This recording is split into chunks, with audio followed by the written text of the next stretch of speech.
Virus corona akan mudah tersebar dari orang ke orang saat bersentuhan langsung dengan orang lain, berada dalam jarak terlalu dekat, atau berada di tengah keramaian. Dengan begitu, kita harus menghindari bersentuhan secara fisik untuk menyambut atau memberikan selamat, terlalu berdekatan, bersalaman, karena virus bisa tersebar melalui cipratan air liur, kapanpun, dimanapun, dengan siapapun. Apakah ini semua berlebihan? Tidak. Sekarang saatnya semua harus berubah. Kita cegah wabah, mulai dari diri sendiri. Jaga jarak aman lebih dari 1 meter, atau gunakan bentangan kedua tangan untuk membayangkan jarak aman. Semua ini bukan berarti kita tidak menjaga sopan santun. Justru lebih mulia dari itu, kita sebenarnya sedang melindungi keluarga, orang lain, dan diri kita sendiri. Dengan jaga jarak berarti kita turut jaga kesehatan bersama. Berubah, usir wabah.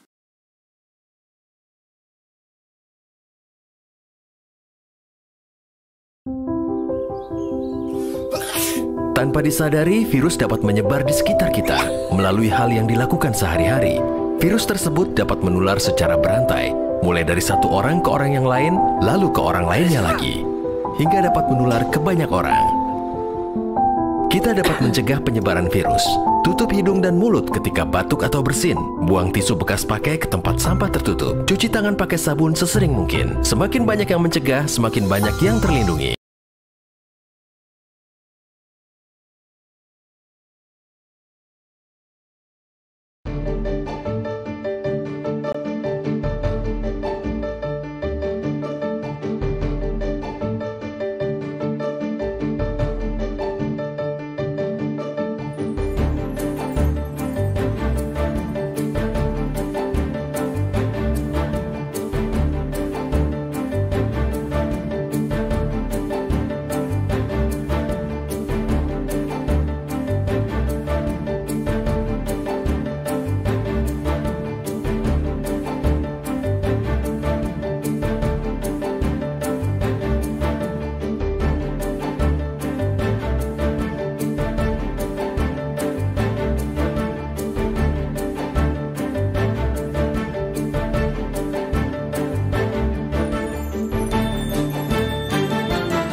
Virus corona akan mudah tersebar dari orang ke orang saat bersentuhan langsung dengan orang lain, berada dalam jarak terlalu dekat, atau berada di tengah keramaian.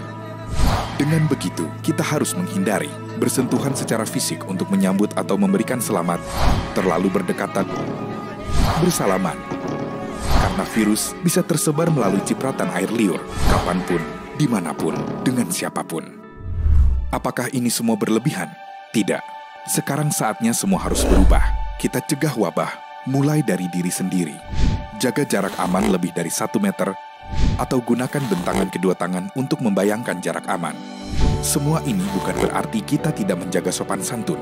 Justru lebih mulia dari itu, kita sebenarnya sedang melindungi keluarga, orang lain, dan diri kita sendiri. Dengan jaga jarak berarti kita turut jaga kesehatan bersama. Berubah, usir wabah.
Di dalam nama Allah Bapa dan nama anaknya Tuhan Yesus Kristus dan nama Roh Kudus yang menciptakan langit dan bumi.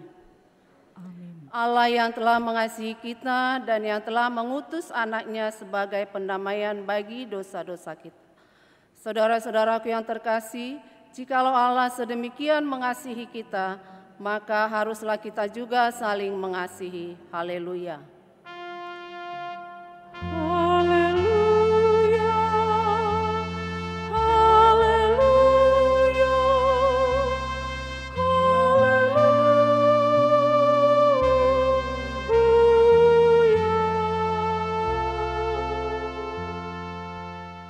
Marilah kita berdoa. Ya Tuhan Allah yang Maha Kuasa, Bapa kami yang di surga, kami mengucap terima kasih kepadamu karena Engkau telah mengutus anak-Mu yang tunggal itu, membebaskan kami dari kuasa iblis. Kami memohon kepadamu, peliharalah kami di dalam firman-Mu, agar kami kuat pada waktu kesesakan dan penderitaan. Ampunilah dosa dan pelanggaran kami terhadap firman-Mu yang kudus. Bukalah hati kami dengan Roh-Mu yang kudus, dan terimalah kami masuk ke dalam hidup yang kekal, supaya di sana kami memuji nama-Mu sampai selama-lamanya. Di dalam Tuhan Yesus Kristus Tuhan kami. Amin.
Dengarkanlah hukum Tuhan pada minggu ini, yaitu dari hukum Taurat yang ke-6 dan maksudnya, jangan engkau membunuh.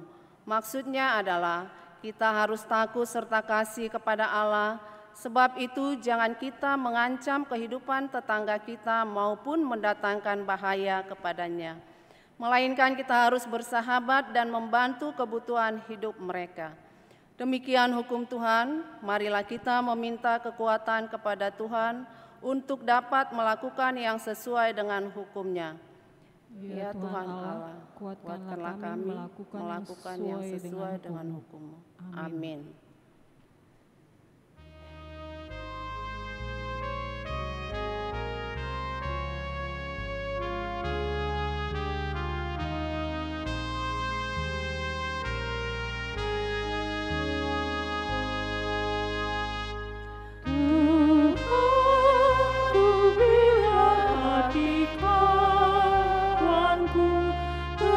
Terluka oleh tingkah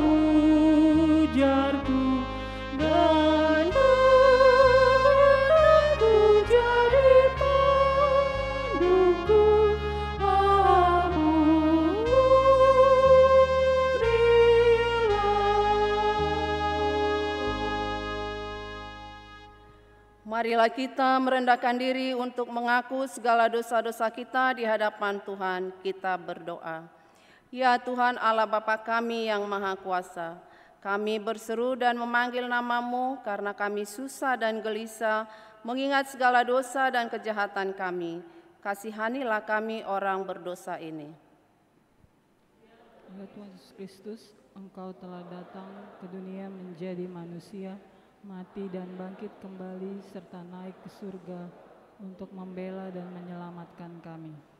Kasihani dan kuatkanlah iman kami untuk bersyukur kepadamu. Ya Roh Kudus, penghibur orang yang berduka, sembuhkanlah segala penyakit dan penderitaan kami karena dosa. Tinggallah bersama kami agar kami senantiasa bergembira dan penuh gairah melakukan kehendak-Mu. Engkaulah sumber pengasihan dan pengampunan, janganlah lupakan kami. Dengarlah doa permohonan kami ini ya Allah, Bapa, Anak, dan Roh Kudus. Amin.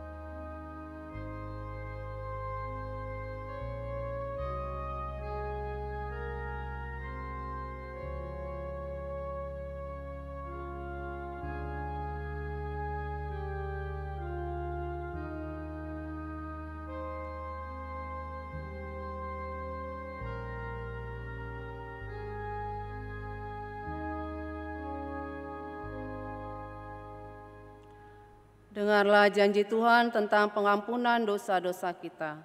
Demikianlah firman Tuhan, Aku telah menghapus segala dosa pemberontakanmu seperti kabut diterbangkan angin, dan segala dosamu seperti awan yang tertiup. Kembalilah kepadaku sebab aku telah menebus engkau. Kemuliaan bagi Allah di tempat yang maha tinggi. Amin.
Firman Tuhan yang menjadi epistel buat kita pada minggu ini tertulis dalam kitab Kejadian 37 ayat yang ke-23 sampai 30. Marilah kita membacanya secara responsoria. Baru saja Yusuf sampai kepada saudara-saudaranya, mereka pun menanggalkan jubah Yusuf, jubah maha indah yang dipakainya itu. Dan mereka membawa dia dan melemparkan dia ke dalam sumur. Sumur itu kosong, tidak berair. Kemudian duduklah mereka untuk makan. Ketika mereka mengangkat muka, kelihatanlah kepada mereka suatu kafilah orang Ismail datang dari Gilead dengan untanya yang membawa damar, balsam, dan damar ladan. Dalam perjalanannya mengangkut barang-barang itu ke Mesir. Lalu kata Yehuda kepada saudara-saudaranya itu, apakah untungnya kalau kita membunuh adik kita itu dan menyembunyikan darahnya? Marilah kita jual dia kepada orang Ismail ini. Tetapi janganlah kita apa-apakan dia karena ia saudara kita, darah daging kita. Dan saudara-saudaranya mendengarkan perkataan itu. Ketika ada saudagar-saudagar Midian lewat, Yusuf diangkat ke atas dari dalam sumur itu, kemudian dijual kepada orang Ismail itu dengan harga 20 sikal perak. Lalu Yusuf dibawa mereka ke Mesir. Ketika Ruben kembali ke sumur itu, ternyata Yusuf tidak ada lagi di dalamnya. Lalu dikoyakannya lah bajunya. Dan kembalilah ia kepada saudara-saudaranya. Katanya, anak itu tidak ada lagi. Kemanakah aku ini? Demikianlah firman Tuhan. Berbahagialah orang yang mendengarkan firman Tuhan serta memeliharanya. Amin.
Marilah kita bersama-sama mengaku iman kepercayaan kita, sebagaimana saudara-saudara seiman di seluruh dunia kita mengucapkannya.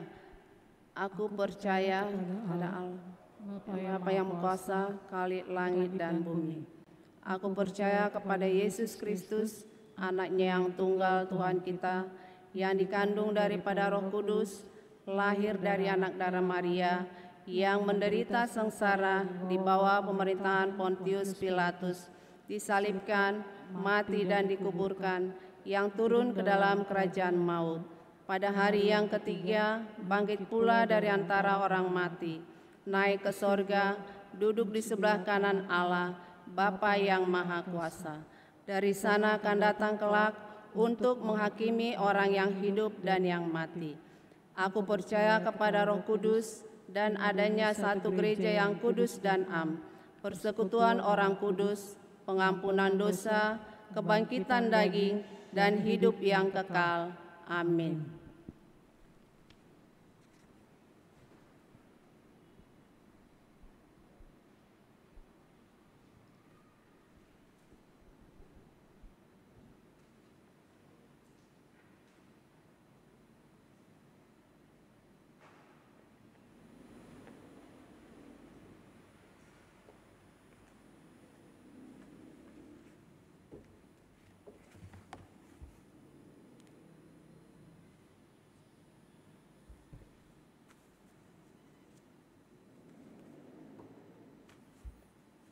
Jemaat yang dikasihi Tuhan, marilah kita mendengar warta jemaat di Gereja HKBP Kernolong dalam minggu ini. Warta jemaat HKBP Kernolong Minggu 13 setelah Trinitatis 6 September 2020. Pertama, ibadah minggu umum ke-7 di masa new normal. Setelah diliburkan selama 3 minggu berturut-turut, yaitu tanggal 16, 23, dan 30 Agustus 2020, sesuai saran Satgas Percepatan Penanganan Dampak COVID-19 Kecamatan Senen, maka hari ini Minggu 6 September 2020, gereja kita kembali membuka ibadah minggu umum di gedung gereja.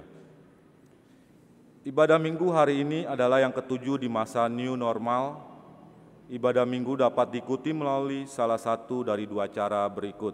Yang pertama, ibadah minggu di gedung gereja pukul 9.30 dan jam 17.00 WIB.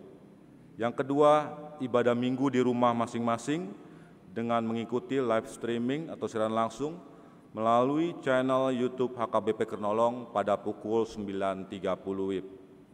Ibadah minggu pada pukul 17 WIB tidak diperlengkapi dengan live streaming.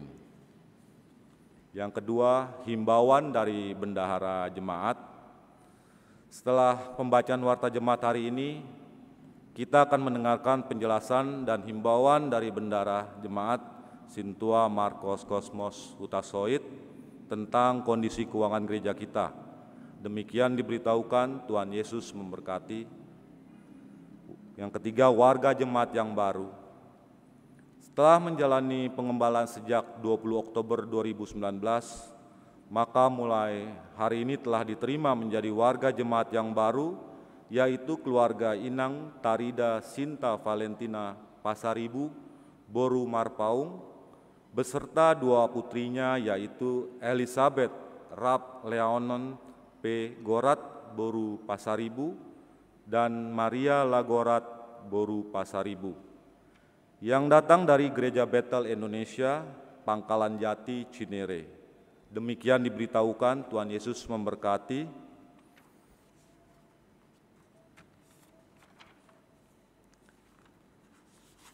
Bunga altar hari ini dari keluarga Inang Sintua Evangelis Remelia Tambunan Boru Simanjuntak, warga jemaat Week 11 Parserahan, sebagai ungkapan rasa syukur atas segala berkat Tuhan yang diterima keluarga.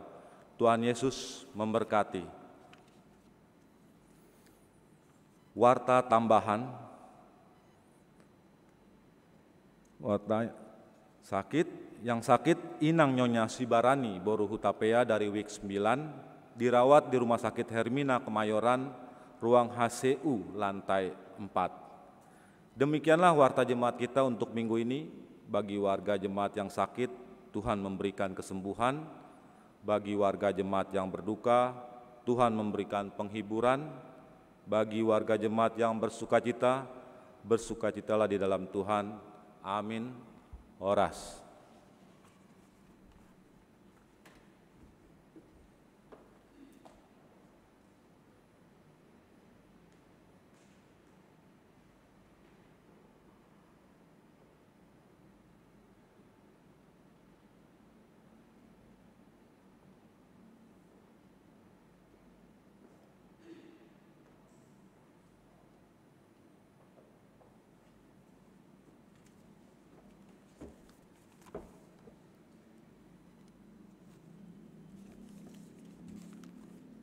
Horas yang kami hormati Inang Bibelfro dan Amang, yang kami hormati Amang dan Inang Parhalado beserta Amang dan Inang calon Sintua, yang kami hormati Amang dan Inang seluruh jemaat HKBP Kernolong yang saat ini beribadah di gereja dan yang beribadah di rumah, dan yang kami kasihi anak-anak kami NHKBP, remaja, dan anak-anak kami sekolah minggu. Salam sehat buat kita semua.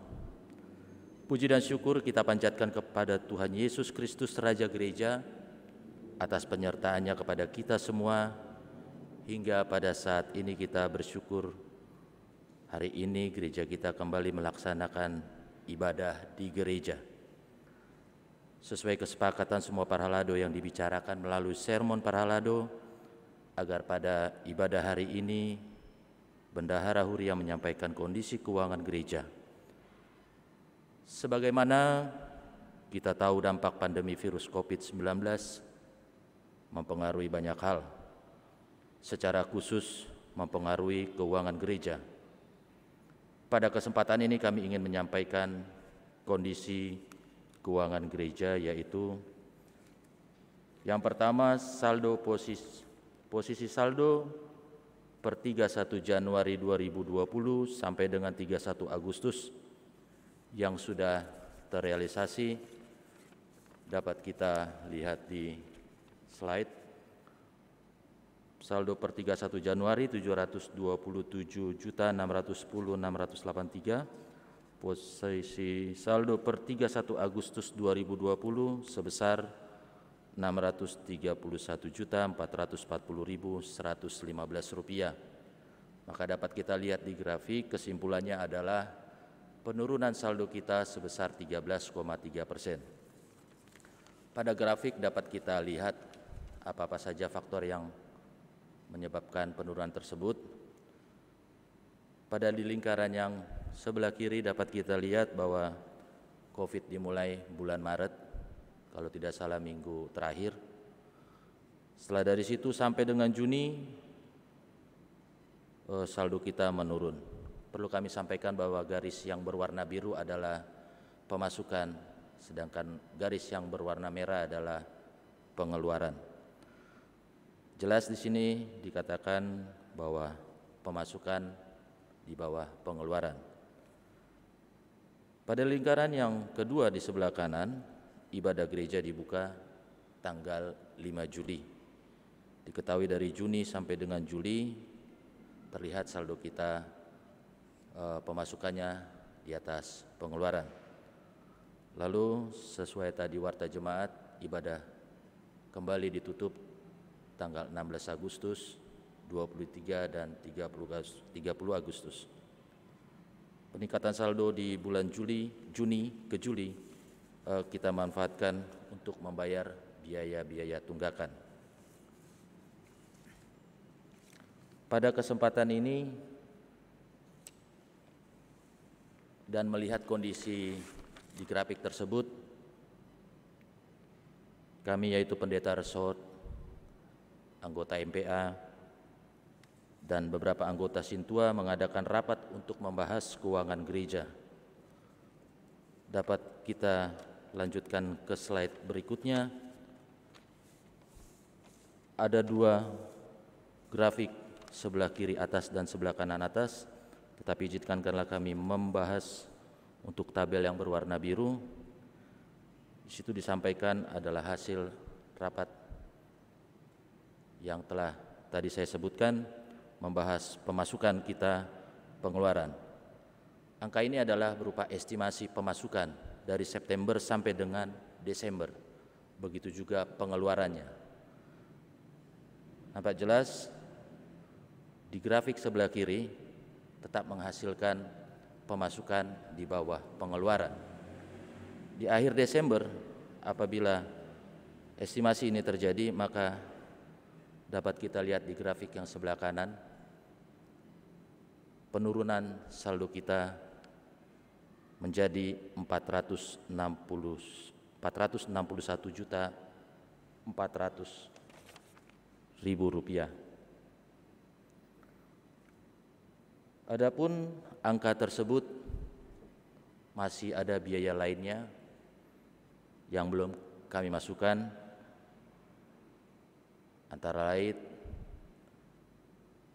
perpindahan Pangulan Nagok Tiki ada 2 orang, kita harus mempersiapkan biaya-biaya seperti kenangannya.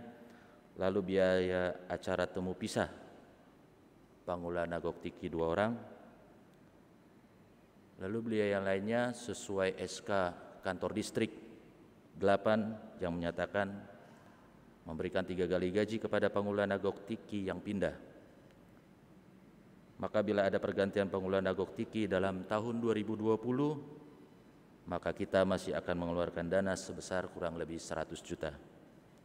Maka angka saldo terakhir dalam bulan Desember 2020 dari tabel 461.400.000 dikurangi kembali 100 juta, maka saldo akhir Desember kita menjadi 361.400.000 rupiah.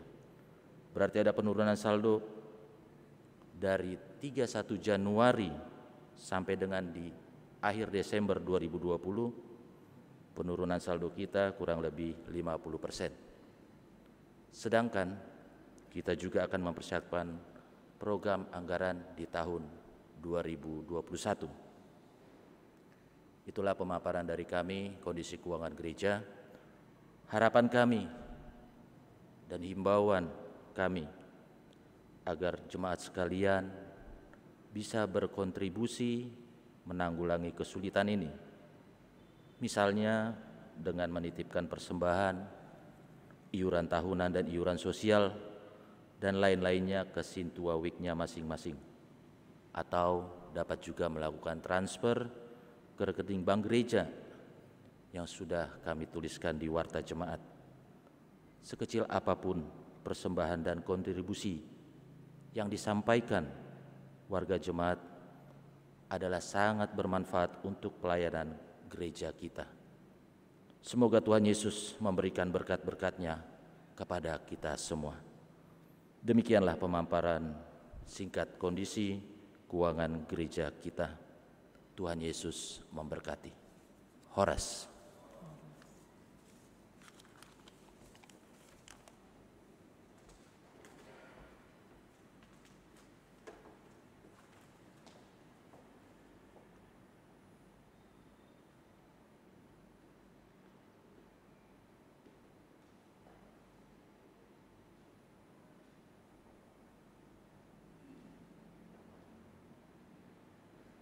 Kita bernyanyi dari buku ND nomor 730 ayat 1 tambah 4.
Kami mengucap syukur buat hari ini kami boleh hadir dalam rumah ibadah-Mu ini. Dan bagi seluruh jemaat-Mu yang saat ini beribadah di rumah, Tuhan juga turut memberkati mereka dengan menyinari dengan Roh Kudus-Mu, agar mereka juga diterangi oleh kebenaran firman-Mu.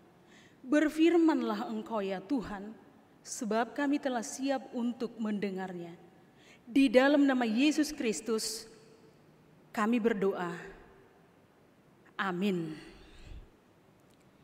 Firman Tuhan buat kita pada minggu ini tertulis dalam kitab Injil Matius pasal 27 ayat 1 sampai dengan ayat yang ke-10.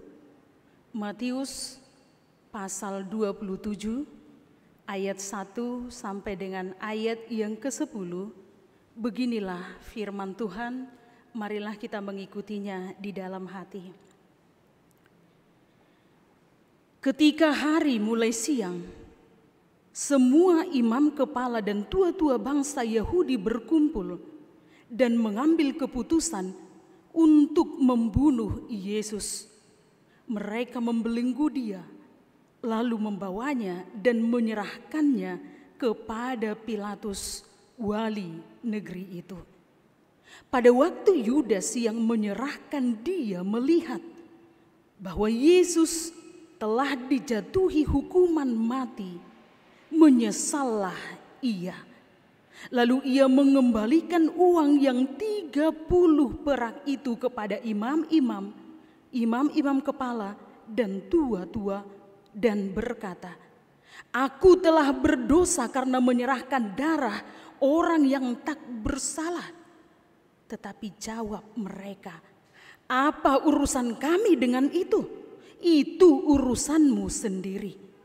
Maka ia pun melemparkan uang perak itu ke dalam bait suci, lalu pergi dari situ dan menggantung diri.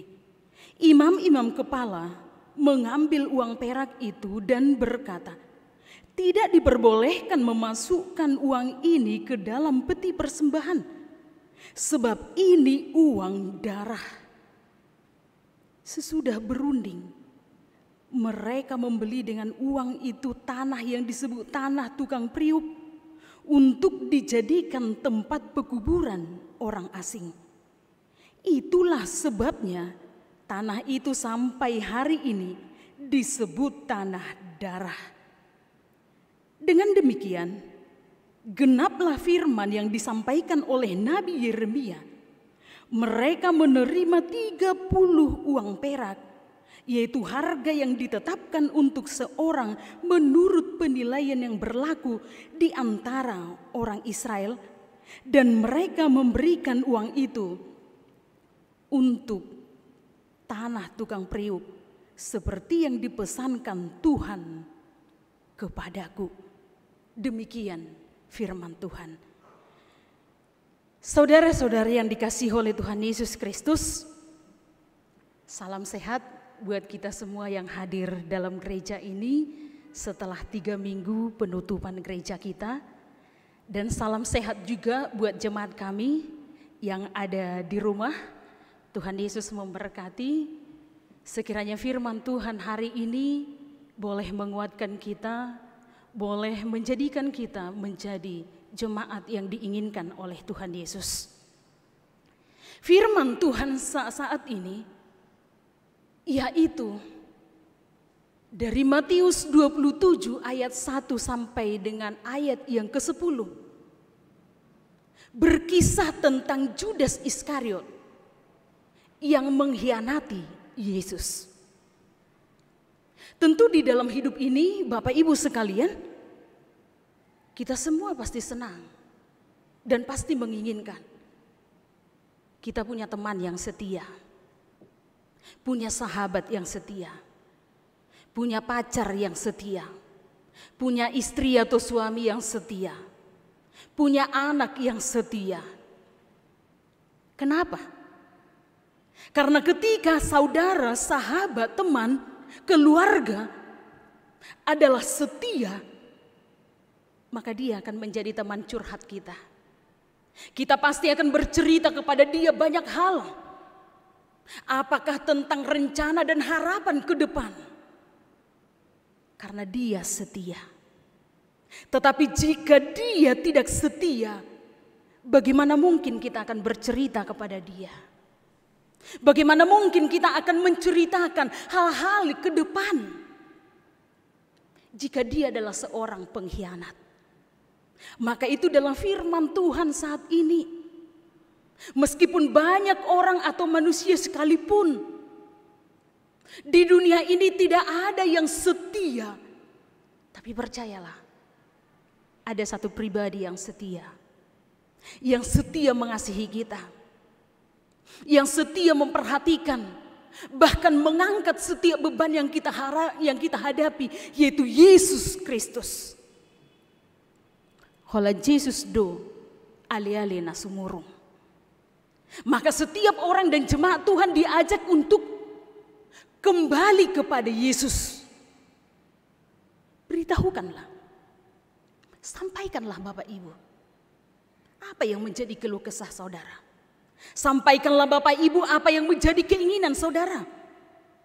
Jangan sampaikan kepada manusia yang belum tentu manusia dapat memberikan solusi dan jalan keluar. Tetapi di dalam Yesus solusi itu ada dan kita harus percaya di situ. Berbicara tentang ketidaksetiaan, itulah yang dilakukan oleh Judas Iskariot. Ada motivasi, ada yang mendasari hati dari Judas sehingga dia begitu tega untuk menjual gurunya sendiri. Apakah Yesus itu hanya senilai 30 keping perak? Sebenarnya Judas Iskariot tidak berharap bahwa Yesus itu dijatuhi sampai kepada hukuman mati. Karena menurut pemahaman dari Judas Iskariot yang melihat bagaimana Yesus senantiasa dapat menyembuhkan orang yang sakit, dapat membangkitkan orang yang mati, dan berbagai tanda mujizat yang lain. Menurut logika Judas Iskariot, Yesus pasti selamat. Yesus pasti selamat dari pengadilan itu. Maka dia mendapat dua keuntungan. Di sisi lain dia menjual Yesus, tapi Yesus selamat. Tapi di sisi yang kedua dia tetap diuntungkan dengan nilai 30 keping perak. Apa yang terjadi saudara-saudara yang terkasih? Setelah 30 keping perak itu dia terima, satu pengkhianatan, satu tanda pengkhianatan Judas berikan kepada Yesus dengan cara mencium Yesus di Getsemane. Bukankah dalam perilaku atau kehidupan kita sehari-hari juga begitu? Ada banyak orang merasa kalau kita sedang bertatap muka, dia adalah seorang sahabat yang terbaik. Tapi di belakang, dia mematikan. Dia bukan sahabat. Yesus baik di luar ataupun di dalam, dia setia. Dia baik. Manusia penuh kemunafikan. Ketika kita bertemu, kau sahabatku. Tapi di belakang kita justru dia yang menjatuhkan kita. Itu pengkhianat. Sama seperti Judas. Apakah tidak sungguh luar biasa seorang murid Yesus, lalu dia mencium wajah pipi dari Yesus. Padahal itu adalah alat atau sebuah tanda bahwa dialah Yesus yang akan ditangkap oleh para serdadu. Bagaimana dengan kita saudara-saudara yang terkasih? Mengapa dengan mudahnya kita menunjukkan di luar bahwa kita adalah orang yang terbaik, yang sebenarnya bukan? Maka itu firman Tuhan mau mengatakan di sini, jauhlah sekiranya sifat seperti Judas daripada kita. Katakan ya jika ya tidak, ya tidak. Itu yang harus kita pertanggungjawabkan di hadapan Tuhan. Setelah Judas Iskariot melihat bahwa pengkhianatan yang telah dilakukannya kepada Yesus Kristus tidak sesuai dengan harapan dan kenyataan, ternyata dalam firman Tuhan saat ini diberitakan Yesus itu akhirnya divonis, dijatuhi hukuman mati. Maka menyesallah Judas. Maka menyesallah Judas Iskariot. Penyesalan tidak cukup hanya menyesal. Sama seperti anak-anak. Ketika anak-anak melakukan kesalahan, lalu orang tua mencoba untuk memberikan nasihat. Bahkan anak-anak itu sampai menangis. Dia katakan kepada orang tuanya, "Ma, aku menyesal, Ma. Ma, aku menyesal, Ma." Tapi kalau toh tidak ada komitmen, tidak ada perubahan, kata menyesal itu adalah sia-sia. Sama seperti Judas Iskariot pada saat ini. Dia menyesal karena tidak sesuai harapannya. Yesus itu akhirnya dijatuhi hukuman mati oleh para imam-imam kepala dan para tua-tua. Lalu keputusan yang salah dia ambil sendiri. Dia menyelesaikan masalahnya sendiri dengan menggantung diri. Dengan cara bunuh diri. Berbeda dengan Simon Petrus.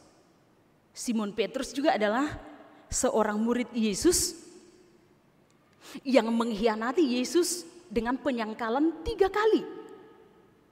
Tapi perbedaan antara Judas Iskariot dengan Simon Petrus adalah Petrus itu menangis dengan terseduh-seduh, memohon pengampunan kepada Yesus. Ada pertobatan. Sedangkan Judas Iskariot hanya dengan kata tanda kutip menyesal dan menggantung diri. Kalau demikian saudara-saudara yang terkasih, apakah kita pernah seperti firman Tuhan saat ini menjadi seorang pengkhianat atau yang dikhianati? Jawabannya pasti pernah. Terlepas saudara mengkhianati apa? Apakah seorang calon mempelai mengkhianati calonnya? Apakah seorang suami mengkhianati istrinya? Atau seorang anak mengkhianati orang tuanya? Masuk sekolah, taunya tidak. Belajar, katanya taunya tidak belajar. Ada banyak hal pengkhianatan. Dan itu sangat dibenci oleh Tuhan. Lalu dengan firman Tuhan saat ini, dan yang menjadi topik minggu kita adalah manusia bukan untuk diperjualbelikan. Bagaimana caranya? Apa hubungannya dengan firman Tuhan saat ini? Manusia itu bukan untuk diperjualbelikan karena manusia itu adalah ciptaan dan milik kepunyaan dari Tuhan. Kalau kita lihat bahwa sekarang ini ada banyak perdagangan manusia yang memperdagangkan hanya karena tergiur oleh uang. Sampai menghalalkan segala cara pun, jika seseorang telah cinta akan uang, maka ia akan dibutakan oleh uang. Sama seperti Judas Iskariot di sini. Hanya saja bedanya, pada saat ini kita mau diingatkan bahwa Judas itu sungguh miris dan kejam karena dia mengkhianati Yesusnya sendiri. Bagaimana dengan kita, jemaat yang terkasih? Apakah kita sudah termasuk menjadi seorang jemaat yang setia di hadapan Tuhan? Tidak cukup Bapak Ibu sekalian hanya rajin beribadah, tidak cukup jika hati kita tidak sungguh-sungguh seperti Judas Iskariot. Jika ditanyakan kepada Judas Iskariot, apakah engkau mengasihi Yesus? Pasti dia jawab, ya, aku mengasihi Yesus, tapi dia mengkhianati Yesus. Kepada saudara juga akan dipertanyakan, apakah saudara mengasihi Yesus? Pasti saudara akan menjawab, ya, aku mengasihi Yesus, tapi saudara masih mengkhianati Yesus dengan perbuatan jahat. Itukah yang diinginkan oleh Tuhan? Bukan. Yang diinginkan oleh Tuhan adalah pertobatan. Molohia hamu kamanginang macehehon dongamuna, jala dicehehon halak kamu, bertobatlah. Itu firman Tuhan saat ini. Kalau kita menggabungkan firman Tuhan saat ini dengan epistel, itu berbeda. Yusuf itu dijual kepada orang Midian, kepada orang Ismail. Itu didasari karena iri hati. Iri hati dari saudara-saudaranya. Sedangkan firman Tuhan saat ini, Yesus itu dijual oleh Judas Iskariot itu karena uang. Apakah memang uang ini adalah satu-satunya sumber yang membuat kekekalan dalam hidup kita, tidak. Firman Tuhan mengatakan bahwa akar dari segala kejahatan adalah cinta akan uang. Bukan uangnya yang salah, orangnya, saya dan saudara yang salah. Mempergunakannya. Bukan uang. Uang itu adalah berkat dari Tuhan.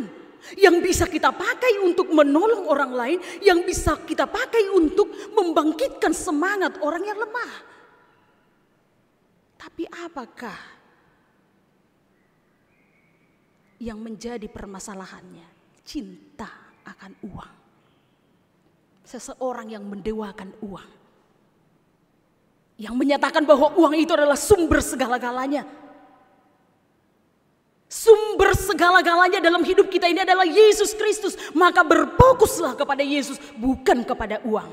Itu firman Tuhan saat ini. Jikalau Judas Iskariot berpikir bahwa Yesus itu jauh lebih utama daripada uang, tidak akan mungkin dia mengkhianati Yesus. Tapi karena hatinya penuh dengan cinta uang, jangankan mengkhianati orang lain, Yesusnya pun dia khianati. Apalagi di zaman sekarang ini, masa COVID-19 ini, masa pandemi ini, ekonomi kita boleh saja berkurang. Tapi saudara, atau kita semua, jangan pernah menekan seseorang. Itu tidak baik.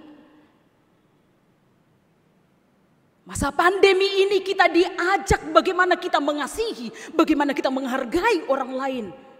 Karena mereka semua, kita semua adalah milik kepunyaan Tuhan. Bukan milik kepunyaan kita, tapi Dia yang punya kita. Maka ada buku Ende yang mengatakan, Dangau na puna au, ise na puna hamu, Yesus. Melo Yesus do na puna hita, berarti bukan manusia yang kita takuti, tapi Yesus. Berarti mula sungoni do hamu kamanginang saluhutna. Apa yang mau kita renungkan dari firman Tuhan saat ini? Kita belajar dari seorang anak yang hilang. Seorang anak yang hilang itu ada 3 fase atau ada 3 poin yang mau kita renungkan daripada dia. Kita mungkin bisa jadi menjadi seorang anak yang hilang. Karena dalam kehidupan kita sehari-hari belum tentu kita itu seturut dengan kehendak Tuhan sempurna. Karena tidak ada yang sempurna di hadapan Tuhan. Maka ketika kita saat ini mengaku Tuhan, saya ini juga adalah orang yang hilang. Orang yang jauh daripadamu. Orang yang selalu menyakiti teman. Orang yang selalu yang membuat orang lain tertekan dan lain sebagainya. Saat ini ada 3 fase kita sebagai orang yang hilang di hadapan Tuhan yang harus kita jalani. Yang pertama, menyadari bahwa keadaan kita hari ini harus kembali kepada Tuhan. Jadi seseorang yang tidak mampu menyadari keadaannya, saya orang berdosa, tidak akan mungkin dia datang kepada Tuhan. Berarti langkah pertama, kita harus menyadari keadaan diri kita dulu. Katakan saya adalah orang berdosa, maka datang kepada Tuhan. Yang kedua, kita itu mengambil keputusan. Mengambil keputusan datang kepada Tuhan. Menyadari, mengambil keputusan. Kata mengambil keputusan ini adalah perenungan yang dalam. Karena di dalam perenungan itu kita akan masuk ke langkah yang ketiga, yaitu melaksanakan keputusan itu. Melaksanakan komitmen itu. Menyadari, mengambil dan melaksanakan keputusan itu. Saudara mampu? Atau apakah kita semua mampu melakukan itu? Ketika kita telah jauh selama ini daripada Tuhan. Satu hal yang mau Tuhan ingatkan kepada kita, datang kepadanya, memohonlah kepadanya, dan berkomitmenlah dalam hatimu untuk untuk tidak mengulanginya kembali. Hiduplah menjadi jemaat yang baru, menjadi jemaat ciptaan yang baru. Bertobat artinya kembali ke jalan yang benar. Apakah saudara merasa bahwa jalan saudara tidak benar selama ini? Kembalilah ke jalan yang benar. Apakah saudara beberapa kali mengkhianati temanmu? Kembalilah kepada jalan yang benar. Apakah saudara pernah menyakiti saudaramu, atau mungkin hari ini saudara menyakiti suami atau istri atau anak? Kembalilah kepada Tuhan. Itu firman saat ini. Sebenarnya Tuhan tidak menerima, atau bukan tidak menerima pengampunan dari Judas yang mengkhianati Yesus. Judas yang salah mengambil keputusan. Kita pun Bapak Ibu, jangan salah mengambil keputusan. Tuhan itu Maha Pengampun. Tuhan itu Maha Pengasih. Jika kita datang, Dia pasti dengan tangan terbuka menerima kita. Asalkan penyesalan, pertobatan itu dilahirkan dari hati yang paling dalam. Satu hal yang harus kita ingat, setialah kepada Tuhan. Jangan mau mendewakan uang, jangan mau diperhamba oleh uang, jangan mau tergiur oleh uang, dan jauhlah hati kita yaitu dari sifat iri hati, sampai menghalalkan saudara yang satu darah pun seperti Yusuf. Dan Yesus sendiri yang sebagai guru yang terbaik berani hanya karena uang, itu adalah salah. Maka kembalilah kepada Tuhan dan tetaplah berjalan di jalan Tuhan, karena hanya di dalam Dialah kita beroleh kedamaian, dan di dalam Dialah ada sukacita marolopolo tondiki. Amin. Mari kita bersatu dalam doa. Terima kasih Allah Bapa, di dalam nama Tuhan Yesus Kristus. Firman Tuhan yang mengingatkan kami bahwa dasar dari iman kami adalah Yesus Kristus. Namun terkadang rasa setia kami jauh daripadamu. Kami kerap kali mengkhianati Engkau Tuhan dengan perilaku kami, dengan perkataan kami. Ampunilah kami Tuhan. Kami juga menyadari bahwa dalam kehidupan sehari-hari juga kami sering saling mengkhianati. Ampuni kami Tuhan dari segala dosa dan pelanggaran kami. Hantarkan kami berjalan di jalan yang benar.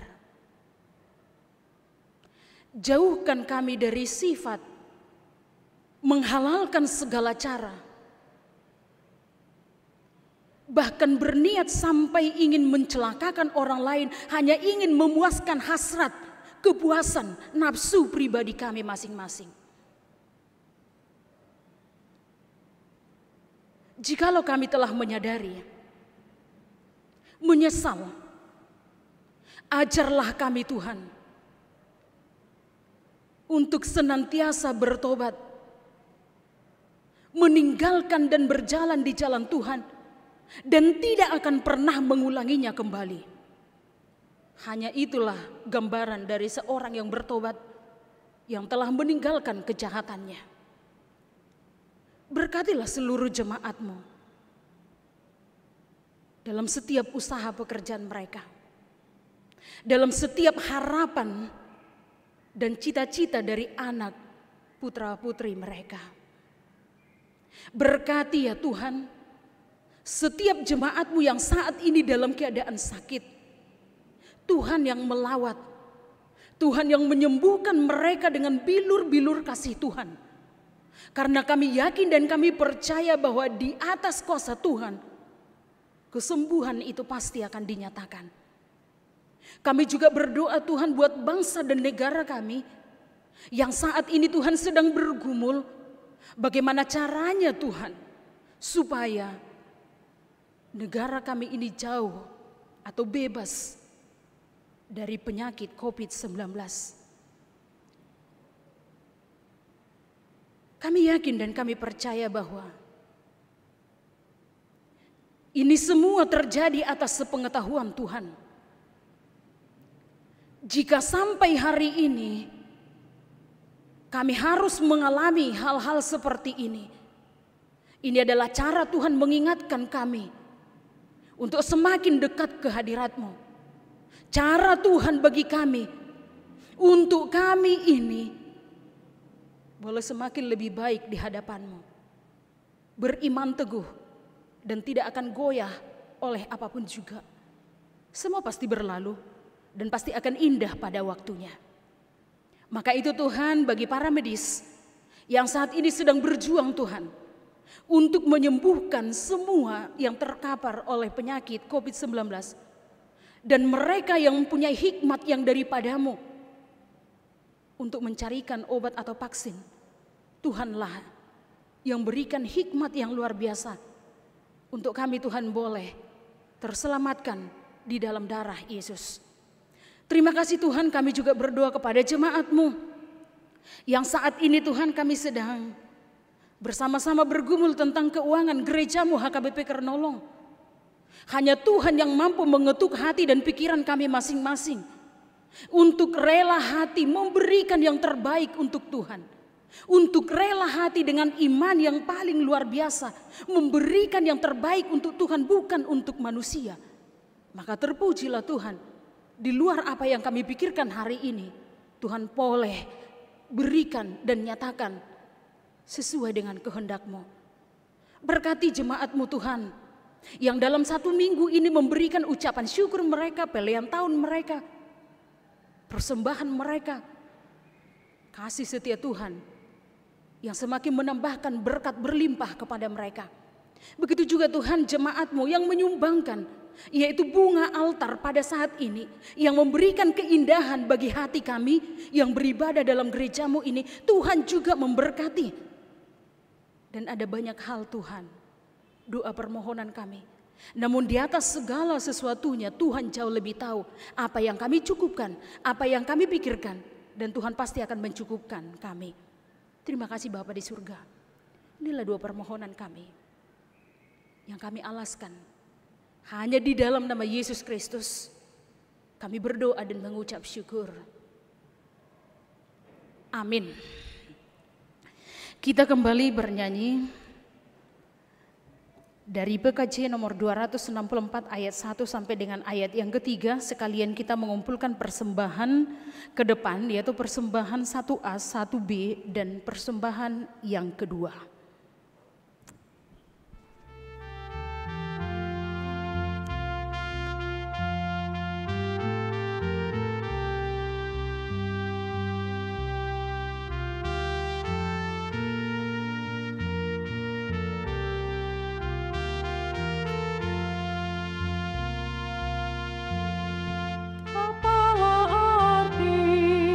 Ibadahmu kepada Tuhan.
marilah kita berdoa untuk menyerahkan persembahan kita kepada Tuhan. Ya Allah Bapa kami yang di surga, kami mengaku bahwa Tuhan adalah sumber dari segala karunia yang melimpah dalam kehidupan kami masing-masing. Sebahagian daripada karunia itu kami serahkan kembali sebagai persembahan kepada Tuhan. Terimalah dan berkatilah persembahan umat-Mu ini, agar dapat kami pergunakan untuk pekerjaan dan pelayanan kerajaan Tuhan di dunia ini.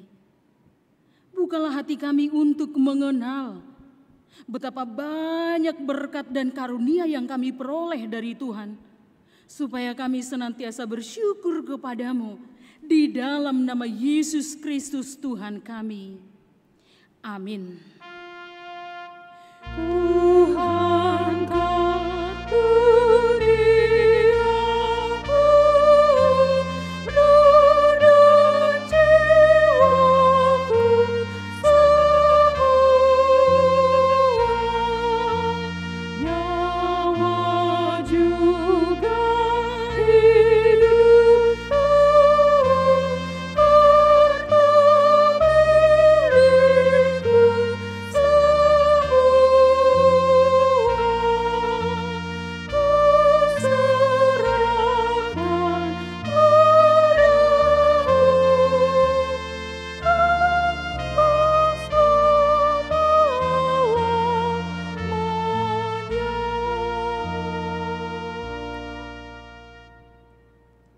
Bapa kami yang di surga, dikuduskanlah nama-Mu, datanglah kerajaan-Mu, jadilah kehendak-Mu di bumi seperti di surga. Berikanlah kami pada hari ini makanan kami yang secukupnya, dan ampunilah kami akan kesalahan kami, seperti kami juga telah mengampuni orang yang bersalah kepada kami. Dan janganlah membawa kami ke dalam pencobaan, tetapi lepaskanlah kami daripada yang jahat.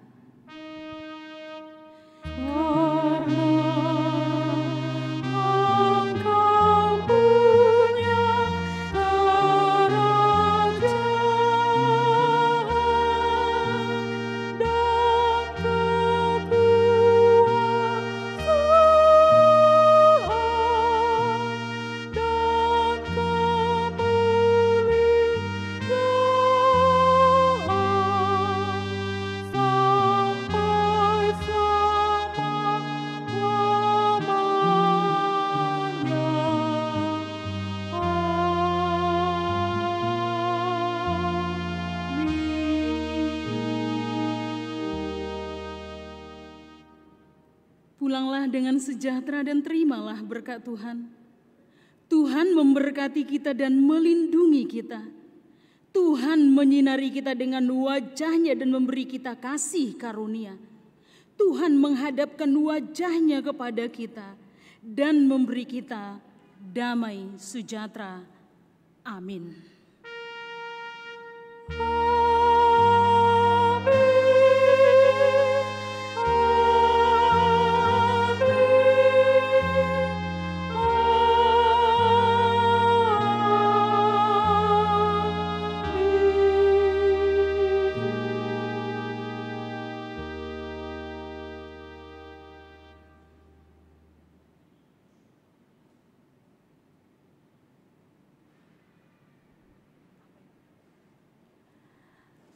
Selamat hari Minggu buat kita semua yang hadir dalam gereja saat ini. Dan begitu juga jemaat kami yang beribadah live streaming di HKBP Kernolong. Tuhan Yesus memberkati, kiranya kasih setia Tuhan melimpah setiap saat kepada kita. Horas.